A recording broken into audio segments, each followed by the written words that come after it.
Assalamualaikum warahmatullahi wabarakatuh and hello everyone. My name is Muhammad TAUFIQ. So today I will be going to present about the topic nation leaders and its contribution for the subject introduction of nation constitution. And so in this assignment group video presentation, I will choose two leaders which is came from our prime ministers, which is Tunku Abdul Rahman and also Tunku Abdul Razak.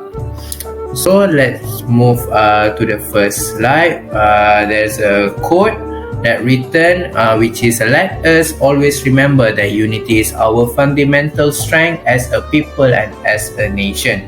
So this quote is written by Tunku Abdul Rahman Putra Al-Haj, which is our first Prime Minister of nation from 1903, is the year of his birth, and also to the 1990, the year of his demise. Okay, so Tunku Abdul Rahman Putra Al-Haj Ibni Almarhum Sultan Abdul Hamid Shah was the Chief Minister of the Federation of Malaya in 1955 and became the first Prime Minister of Malaya in 1957. He was instrumental in the creation of Malaysia and became its first Prime Minister in 1963. He stepped down from the office in 1970 and he was affectionately called Tunku and is known as the father of independence and father of Malaysia. In his background, Tunku Abdul Rahman Putra Al-Haj was born on 8 February 1903 in Alostar, Kedah, and died on 6 December in 1990 in Kuala Lumpur, Malaysia. So he is the first Prime Minister of Independent Malaya, which is from 1957 to the year 1963, and then of Malaysia from 1963 to the year 1970, under whose leadership the newly formed government was stabilized. So his education, starting from the Debasserin School in Bangkok and Penang Free Schools, after that he earned on a Kedah government scholarship, and he went on to study at St. Catherine's College, Cambridge University, where he received his Bachelor of Arts in Law and History in the year 1925. A first-hand experience in racial discrimination with the college administration was said to have intensified his conviction in fighting for equality and ignited his desire in making his homeland an independent nation, which is free of British colonialism. Tunku Abdul Rahman Putra Al-Haj, we recognize him as the vital importance of fostering cooperation among Malaysian various ethnic groups, as it is a way to overcome the political challenges at that time. So Tunku Abdul Rahman, for our knowledge also, it is a seventh son of the 25th of Sultan of Kedah, which is Sultan Abdul Hamid Halim Shah, and Cik Manjalara, which is part of the Kedah royal family. And then after that, Tunku Abdul Rahman contested in the UMNO, what we call it, the nomination for the UMNO, all the UMNO organization. So he contested and he won. And then the presidential elections was held on the 1951, which is the starting from the year for the United Malay National Organization, or we call it as UMNO today.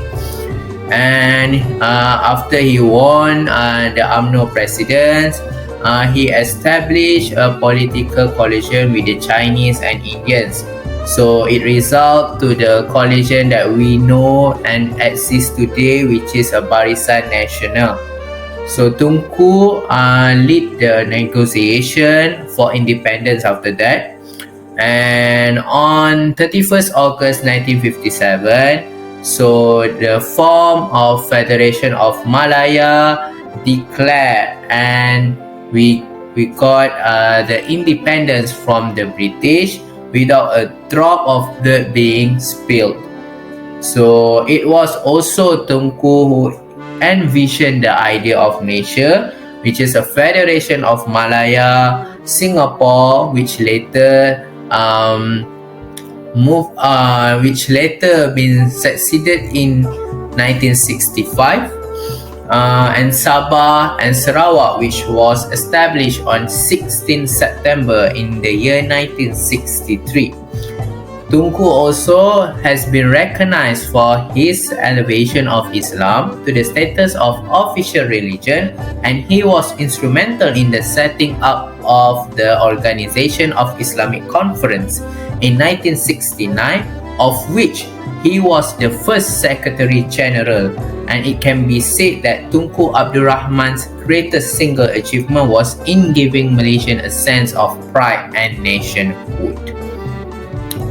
So in the chronology, from the year he was born until his demise, so in the year 1903 he was born, and then in 1913 he attended his early school in Bangkok, and 1915 he attended he came back to Malaya and attended Penang Free School in Pulau Pinang, and after that he got the Kedah Scholarship, and he further his study at St. Catherine's College of Cambridge University in England.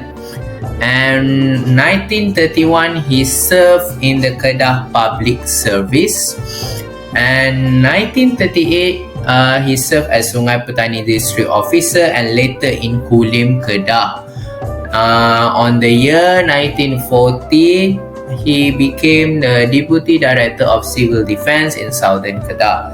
So starting from the 1949 until the year he was appointed as a Prime Minister, he was with UMNO, which is starting from the being a Kedah UMNO chairman, and then on the 1951 he elected as President of UMNO.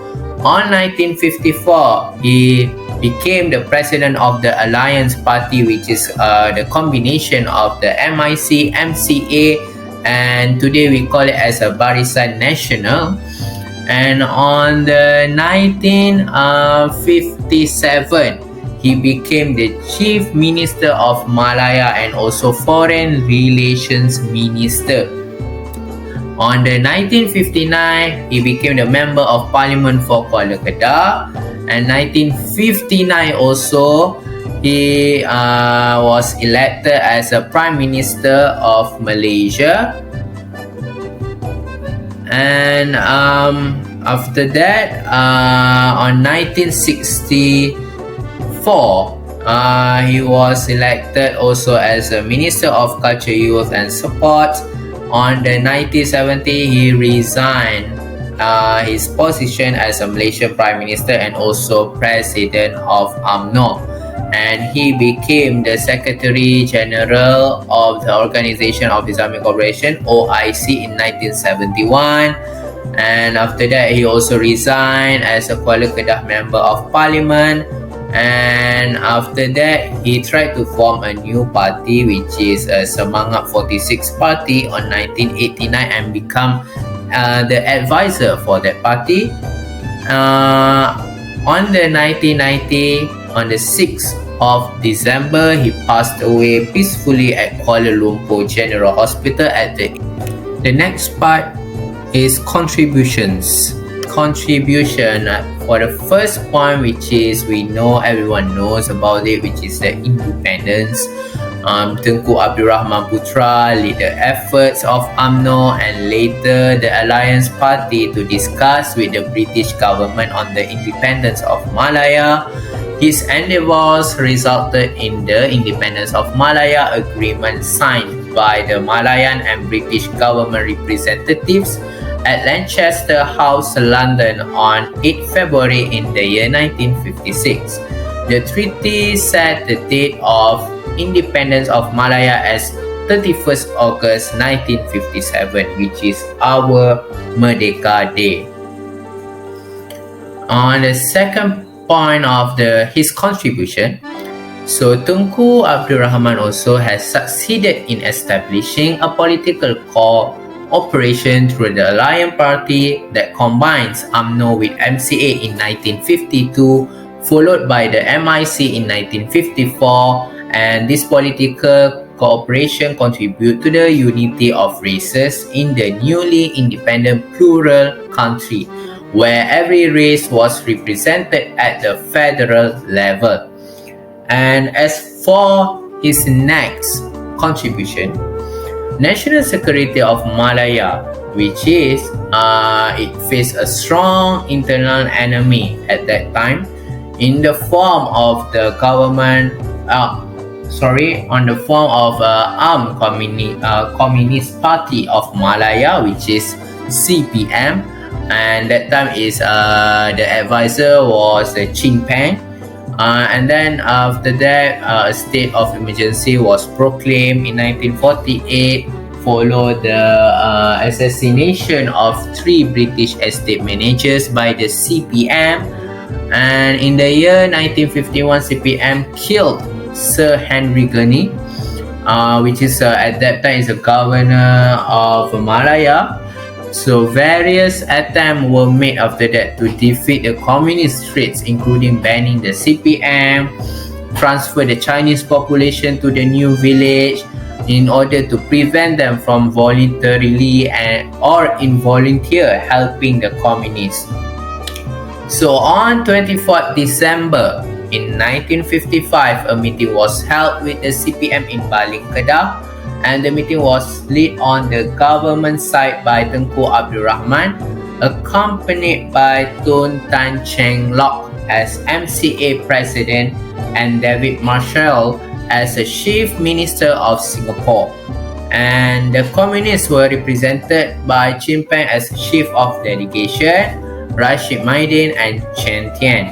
So negotiation failed as the CPM insisted on being recognized as a legitimate political party on that time, and a request rejected by Tunku Abdul Rahman also, and Chin Peng was not allowed to return to Malaya, and emergency ended on 31st July in 1960. So the last contribution that I feel can be one of the important contribution that we need to remember, which is international relations. Okay, what Tunku Abdul Rahman contribute in the international relation? So he contribute in the international relations overseas policies, which is promoting the friendship and regional cooperation with the outside countries. And also Tunku Abdul Rahman adopt the Charter of the United Nations and also position Malaysia as a natural country that we can see right now. We consist of many cultures. We have Chinese, Malay, Indians, so many sort of culture. And the young nation participate in the Association of Southeast Asian Nation, which is called ASEAN right now, and the Commonwealth, and also ILO, International Labour Organization, and UNESCO, and also among others. And lastly, Tunku also proposed the setting up of the Organization of Islamic Cooperation, OIC, and was appointed the OIC's first Secretary General. So it's very impressive contribution that he had. So we move to our next leader, which is the chosen by me is Tunku Abdul Razak.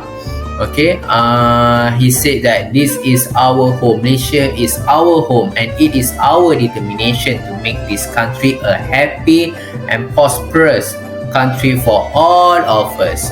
So this is written by Tengku Abdul Razak Hussein, which is our second Prime Minister of Malaysia. Okay,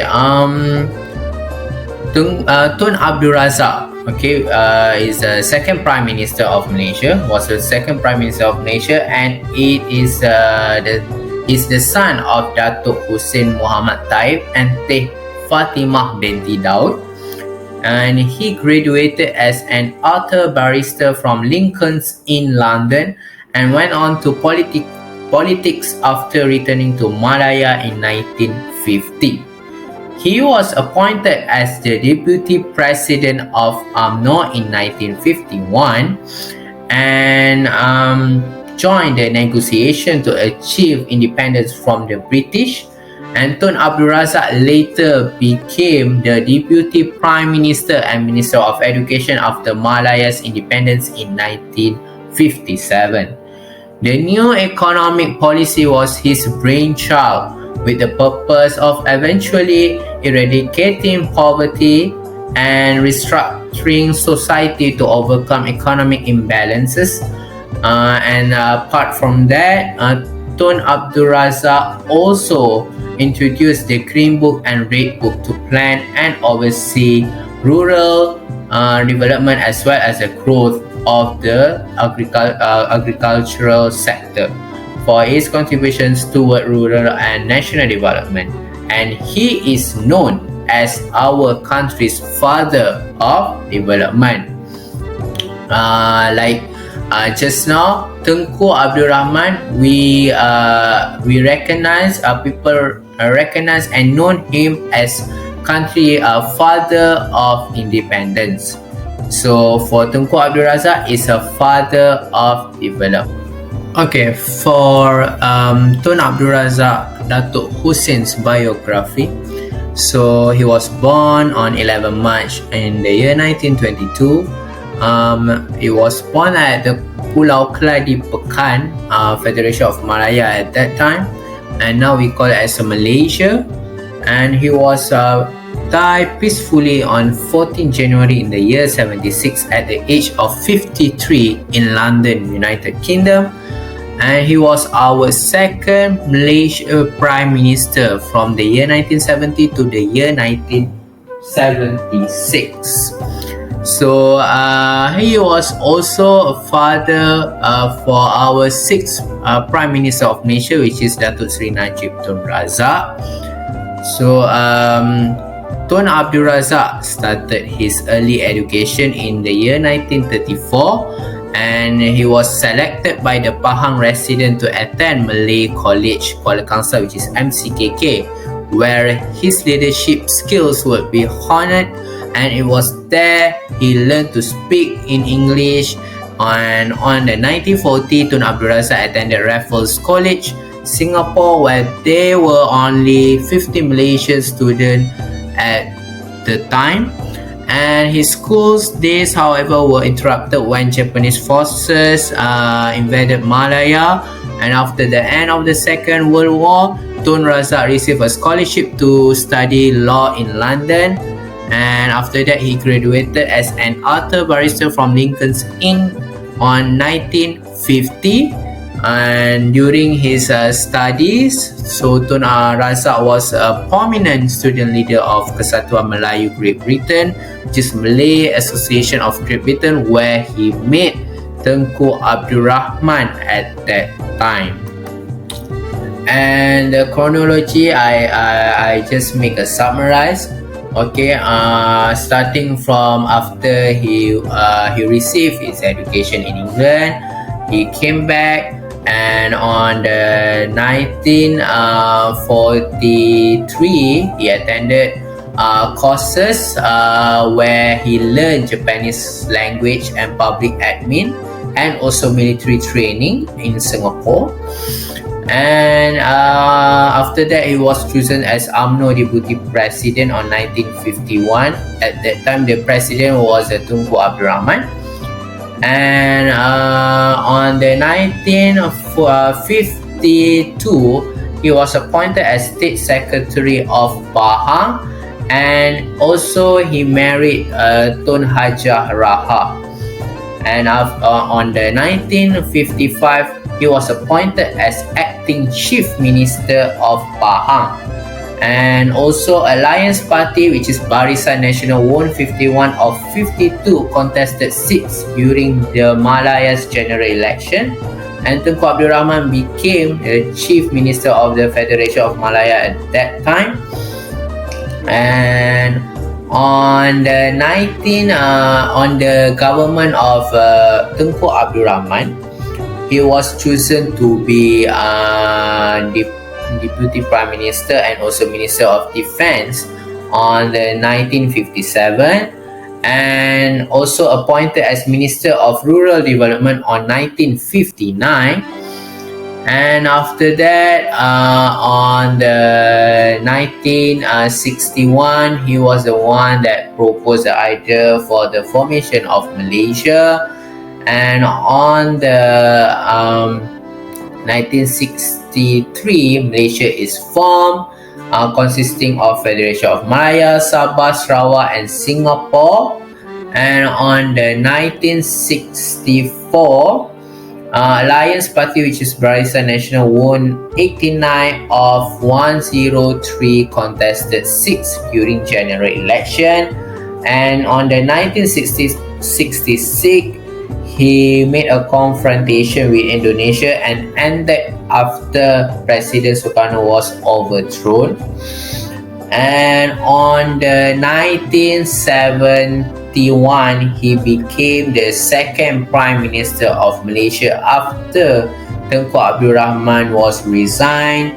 And on the same year, also Parliament reconvened after 21 months of emergency due to the racial riot in Kuala Lumpur that happened on the year 1969. And during his years of Prime Minister, he introduced a new economic policies.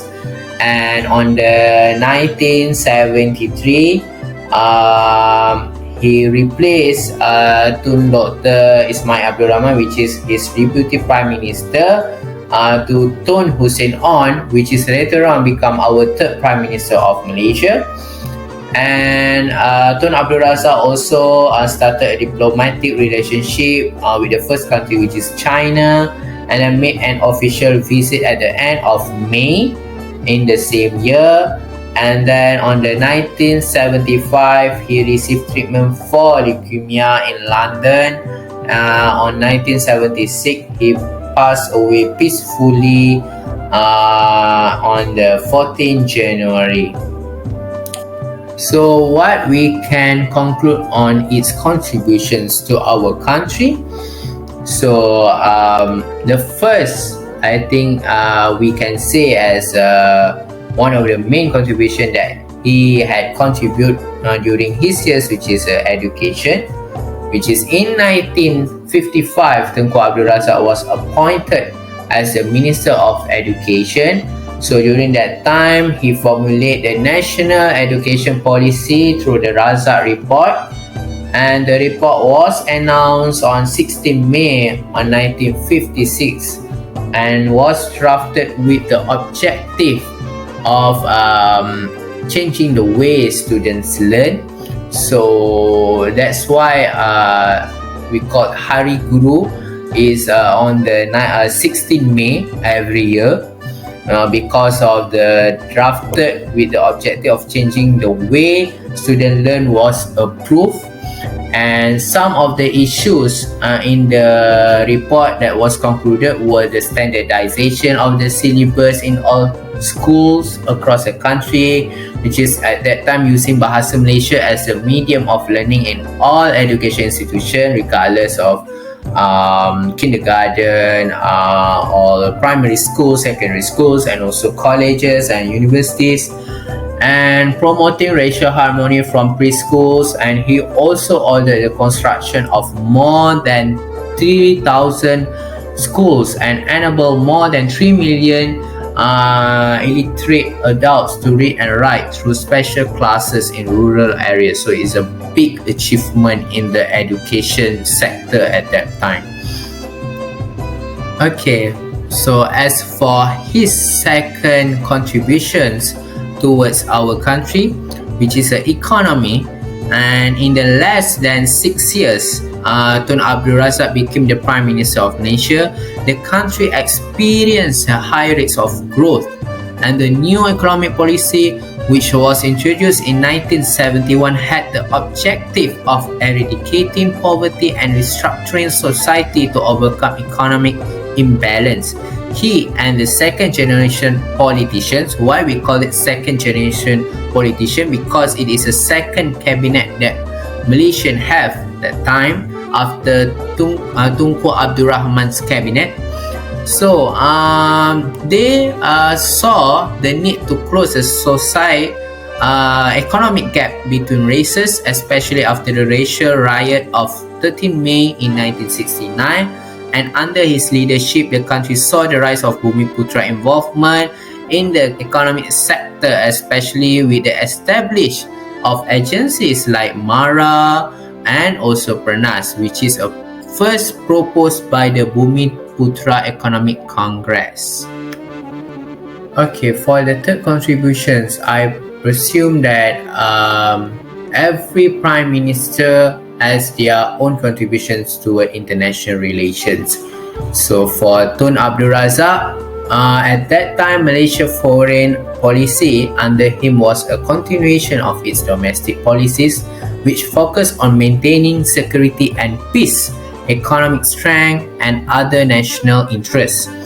Under Tun Abdul Razak leadership, Malaysia shifted to a non-aligned policy and joined the non-aligned movement in 1970.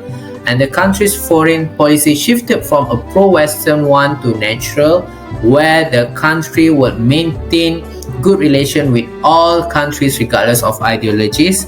And he also initiated the diplomatic relation with China and Indochina countries and increased cooperation with Asian countries. At the same time, he stressed the importance of zone of peace, freedom and neutrality, as well as a Southeast Asian nuclear weapon free zone. And at that time, he was also during during the time of Malaysia, he became a member of OIC and recognized, and Malaysia, our country, recognized as one of Islamic country until today.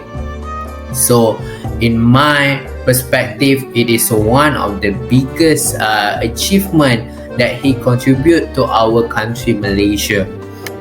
Okay everyone, it's come to the end of my presentation. I want to thank everyone for listening, and we hope that Malaysia stays peace and harmony. So I will end my presentation with one video during our independence of Malaysia on 31st August in 1957. Hope you guys enjoy and listen to the video. So thank you so much, and Assalamualaikum warahmatullahi wabarakatuh. Home rule for Malaya is discussed in London between Federation leaders and the British government. Tengku Abdul Rahman, Chief Minister of the Federation, heads the Malayan delegation, while Britain's spokesman is Colonial Secretary Lennox Boyd.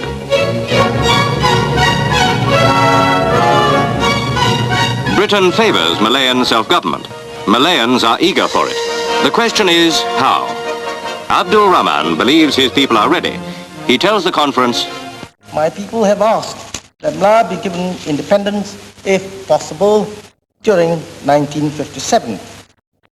We believe that the people of the Federation are entirely capable, through us, of running their country happily and efficiently, and at the same time of stamping out communist terrorism, which is proving a menace not only to Malayan security, but also to the peace of the world."